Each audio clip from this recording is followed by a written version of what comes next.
Welcome to Health News and Views, a podcast dedicated to bringing some clarity to the health disparities in the Black and Brown communities. If you believe there's a connection between food, sickness, and health, then you're in the right place. Let's begin the process of unraveling the truth. And now your host, Lynn Pete.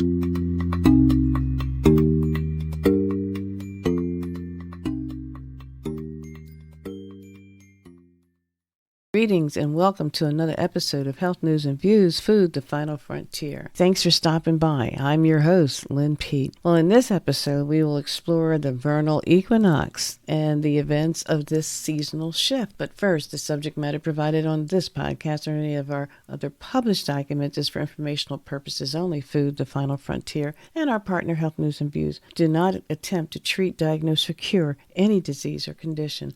Always check with your healthcare provider before making any lifestyle, dietary, or prescription drug changes. Now let's get a little sciencey. We have reached the vernal equinox. What's that, you say? What happens during an equinox? Well, there are only two times of the year, spring and fall, when the Earth's axis is tilted neither toward nor away from the sun, resulting in a nearly equal amount of daylight and darkness at all latitudes. The spring equinox took place in 2024 on March 19th at 11:06 p.m. And that marked the moment that the sun sat directly over the Earth's equator as it heads northward. The northern and southern hemispheres share the sun's rays equally at the equinox, and night and day are roughly the same. And you can share that information at your next social gathering, yes? Well, spring to me has always been the most beautiful time of the year, of course, fall being second. And it's a time when the trees and flowers are blooming. The vast array of colors spark thoughts of a new beginning and rebirth of trees, shrubs, plants, and bugs. That's right, I said bug. My longing for it and the great anticipation of spring slowly slipped away as I thought of summer and the summer events and activities outdoors. And bugs. Yes, I said bugs. The thought of winter just returned. There are no bugs in the winter. There are no mosquitoes, no bees, no wasps, or ants. A sobering thought, but I'll move along. God planned this out very well and gave every critter and creature a purpose. What, pray tell, is the purpose of some equally annoying bugs? Ones like slugs and spider crickets and daddy longlegs or centipedes. Then, just as a reminder, as if nature heard me say that, I was given an interrupting tap on my microphone, and I heard, "Take care of the bees." What? Don't forget the wasps. Did the thought of a protector of bees and wasps come over me? An article flashed across the screen as if I had requested it, and the plight of the honeybees is what I ended up reading. So why am I seeing this? My thoughts went back to my earlier school days.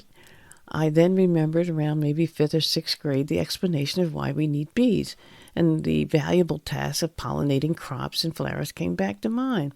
And as elementary as this thought may be to you, allow me to share some fascinating facts and it might be a reminder to some and maybe educate others. So, summer will be fast approaching right after spring, and as we swing at or run from bees and wasps this summer, just remember, those little pollinators have a purpose.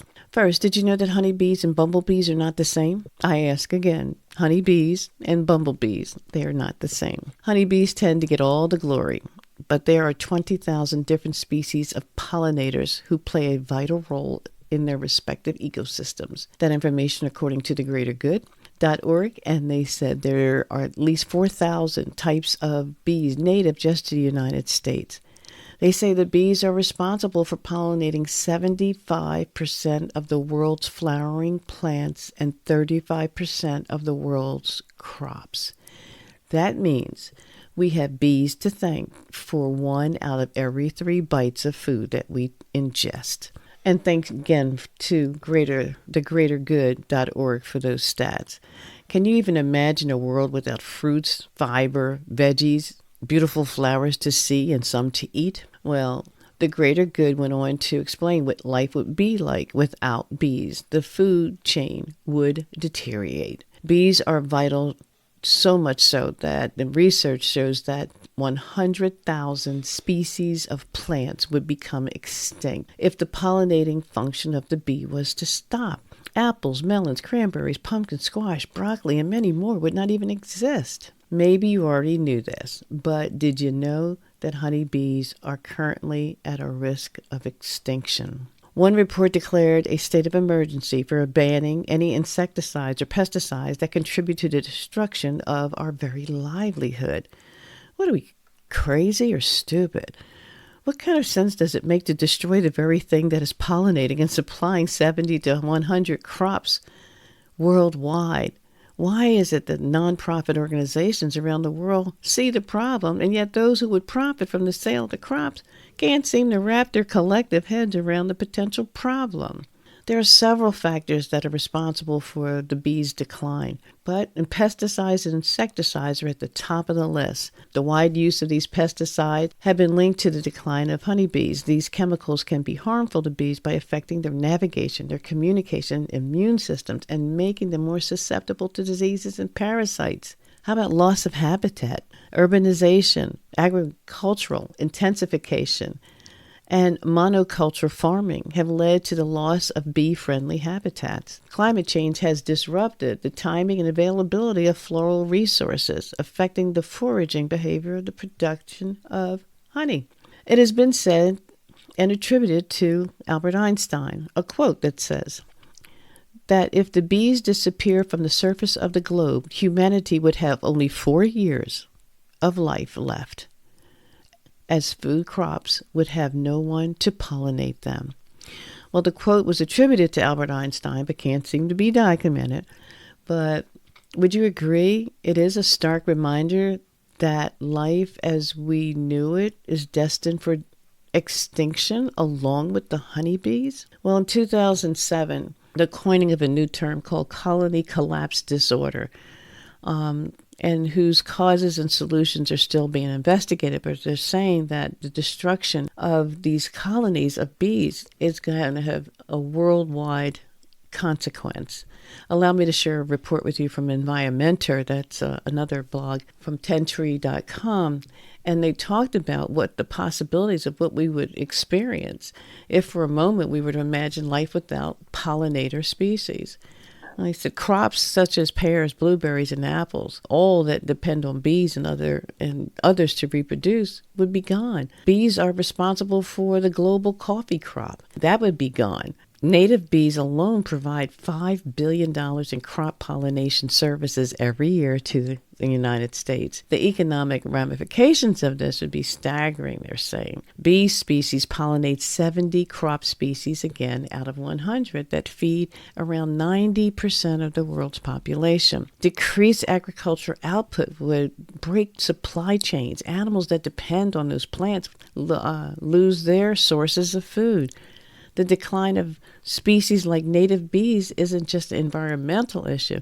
It carries implications in agriculture, economic stability, and global security. We need to speak up for these little critters and use a holistic strategy of advocacy and research to address the dangers they are currently facing. And that is all according to the Environmentor.org. If you would like to help with the bees, Greater Good Charities is helping to feed the bees in Florida after devastation of a hurricane. There are others, and if you would like to meet an apiarist, that is the fancy word for beekeeper, the third Saturday of August is National Honeybee Day.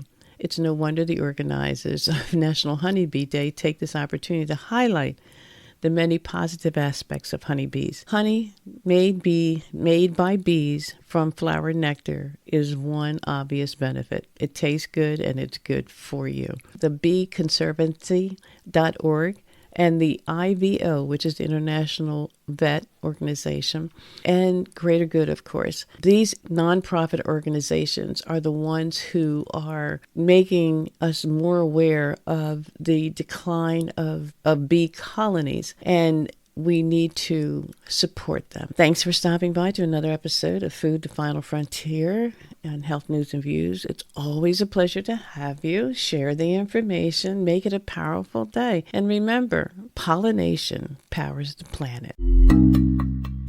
Thanks for joining us for this episode of Health News and Views.